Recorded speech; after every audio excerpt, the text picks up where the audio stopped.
আজকে বানাবো কচুরলতি এবং চিংড়ি মাছ দিয়ে একটা দুর্দান্ত স্বাদের রেসিপি। তার জন্য কি কি উপকরণ নিয়েছি এবং কেমন ভাবে বানালাম দেখে নাও। এটাতে একদম সময়ও কম লাগে, উপকরণও লাগে খুবই কম। তো চলো দেখে নাও।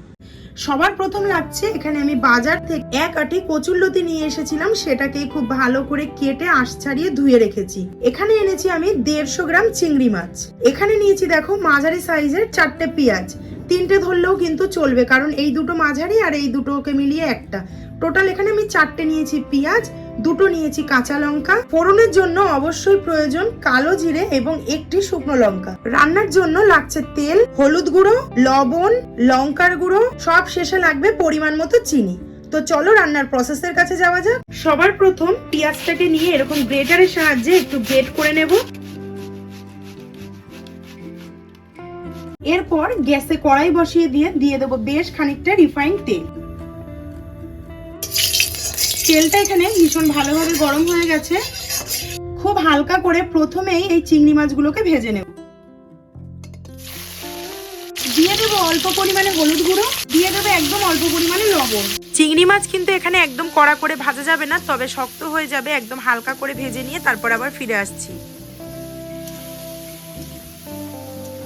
চিংড়ি মাছগুলো একদম হালকা করে ভাজা কমপ্লিট হয়ে গেছে, এগুলোকে এবার তুলে নেব। সমস্ত চিংড়ি মাছগুলো ভেজে এখানে তুলে নিয়েছি। এবার ওই তেলের উপরেই দিয়ে দেবো ফাটিয়ে একটা শুকনো লঙ্কা, আর দিয়ে দেবো এখানে হাফ চামচ কালো জিরে। সুন্দর করে ফোড়নটাকে একটু ভাজা ভাজা করে নেব। ফোড়নের থেকে খুব সুন্দর একটা গন্ধ বেরিয়ে গেছে। এরপর দিয়ে দেবো কেটে রাখা কচুরলতি। তেলের উপর কচুরলতি দিয়ে এখানে 3 মিনিট মতো খুব ভালো করে মিডিয়াম ফ্লেমে এপিট ওপিট করে ভেজে নেব, যাতে কচুরলতি হালকা হালকা সেদ্ধ হয়ে আসে। এরপর দিয়ে দেব 2টো কাঁচা লঙ্কা চেরা।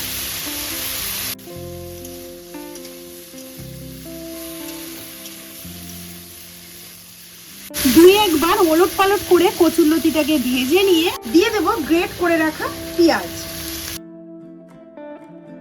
খুব ভালো করে কচুরলতির সাথে পেঁয়াজটাকে ভেজে নেব। আজকে কচুরলতিটা কিন্তু আমি জল দিয়ে সেদ্ধ করব না, তেলে ভেজে এবং পেঁয়াজের রসেই কিন্তু কচুরলতি সেদ্ধ হবে।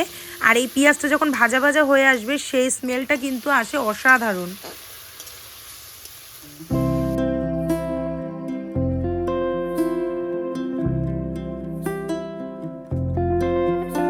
এই কচুরলতি রান্না করতে যতটাই সহজ, খেতে কিন্তু আরো ভালো হয়। দেখো ভাজতে ভাজতে পেঁয়াজের রসে কিন্তু কচুরলতি অর্ধেকের বেশি সেদ্ধ হয়ে গেছে। তো এই পর্যায়ে কতটা পরিমাণে তেল বেরিয়েছে। তো এখানে আমি কিছু গুঁড়ো মশলার ব্যবহার করব। হাফ চামচ ব্যবহার করব আমি এখানে লবণ, হাফ চামচ ব্যবহার করব হলুদ গুঁড়ো। কালারটা খুব সুন্দর আসার জন্য এখানে আমি হাফ চামচ ব্যবহার করব লাল লঙ্কার গুঁড়ো। দিয়ে আবারও খুব ভালো করে সমস্ত মিশিয়ে কচুরলতি সেদ্ধ হওয়া পর্যন্ত ভেজে নেব। এই কচুরলতির রেসিপি কিন্তু জাস্ট অসাধারণ হয়। আর পেঁয়াজের রসে সেদ্ধ হবে বলে এর স্বাদও হয় কিন্তু দ্বিগুণ। আর কাঁচা লঙ্কাটা সেদ্ধ হয়ে গেলে এইভাবে একটু থেতো করে দেবে। যে যেরকম ঝাল পছন্দ করো অবশ্যই কিন্তু নিজেদের পছন্দ মতো এখানে ঝালটা ব্যবহার করবে। তো প্রথমে আমি পেঁয়াজটা দিয়ে মিডিয়াম ফ্লেমে 10 মিনিট ভেজেছিলাম, আর এখন আমি এখানে আরো 10 থেকে 15 মিনিট ভাজবো মিডিয়াম ফ্লেমে। দেখো হলুদ লঙ্কার গুঁড়ো দেওয়ার পরে কালারটা কত সুন্দর এসেছে। ভেজে নেওয়ার পর আরো কিন্তু কালারটা সুন্দর হয়েছে এবং কচুরলতি নরম হয়ে অনেকটাই গামাখা গামাখা হয়ে এসেছে। এরপর দিয়ে দেবো ভেজে রাখা চিংড়ি মাছ। যেই বাটিতে চিংড়ি মাছটা ভেজে রেখেছিলাম সেই বাটির মধ্যে দেখো একদম 2 চামচ জল দিয়ে দিলাম, যাতে একটু গামাখা হয়ে যায়। বেশি জল কিন্তু এখানে ব্যবহার করা যাবে না। বেশি জল যদি এখানে ব্যবহার করো তবে কিন্তু পেঁয়াজের যে গন্ধটা সেটা চলে যাবে, আর খেতে কিন্তু খুব একটা ভালো লাগবে না। সেই কারণে একদম 2 থেকে 3 চামচ জল এখানে ব্যবহার করতে হবে, একটু চিংড়ি মাছটা আর কচুরলতিটা গামাখা গামাখা হয়ে যাওয়ার জন্য। দেখো নাড়াচাড়া করতে করতে জল দিয়েই কিন্তু হালকা হালকা করে তেল ছেড়ে দিয়েছে, আর দেখে বুঝতে পারছো অনেকটা গামাখা হয়ে এসেছে। তো ওই জন্যই জলটা অল্প দিলে এর স্বাদ কিন্তু দুর্দান্ত আসে।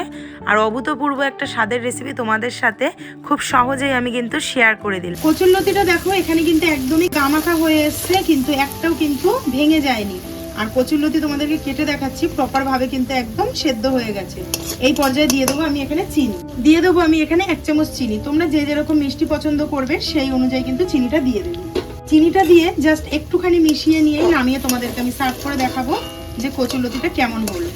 জাস্ট অসাধারণ হয়, একবার অবশ্যই ট্রাই করো। যদি আমার এই রেসিপি দেখে তোমরা ট্রাই করে থাকো তাহলে অবশ্যই আমাকে কিন্তু কমেন্ট সেকশনে জানাতে ভুলো না। তো চলো, এখানে চিনিটা মিশিয়ে নিয়েছি, এবার তোমাদেরকে একটু সার্ভ করে দেখো। এখানে একটা আমি সার্ভিং বোল নিয়ে নিয়েছি, এর মধ্যে কচুরলতিটা আমি সার্ভ করে দেবো।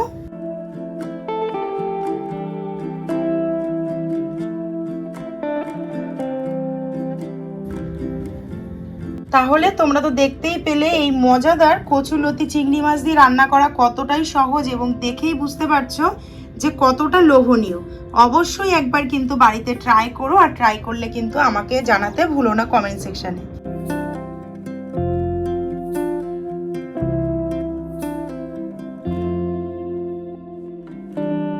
আজকের ভিডিওটা যদি ভালো লেগে থাকে অবশ্যই একটি করে লাইক কমেন্ট শেয়ার করে দিও। ফুল ভিডিওটা দেখার জন্য অসংখ্য ধন্যবাদ এবং ভালোবাসা। তো তোমরা যেভাবে ভালোবাসা দিচ্ছ, যেভাবে সাপোর্ট করছো, সেভাবেই করতে থেকো। দেখা হচ্ছে খুব শীঘ্রই নতুন একটি ভালো ভিডিওর সাথে। তোমরা সবাই সুস্থ থাকো, ভালো থাকো। দেখা হচ্ছে খুব তাড়াতাড়ি। আজকের মতো তাহলে আসি, টাটা।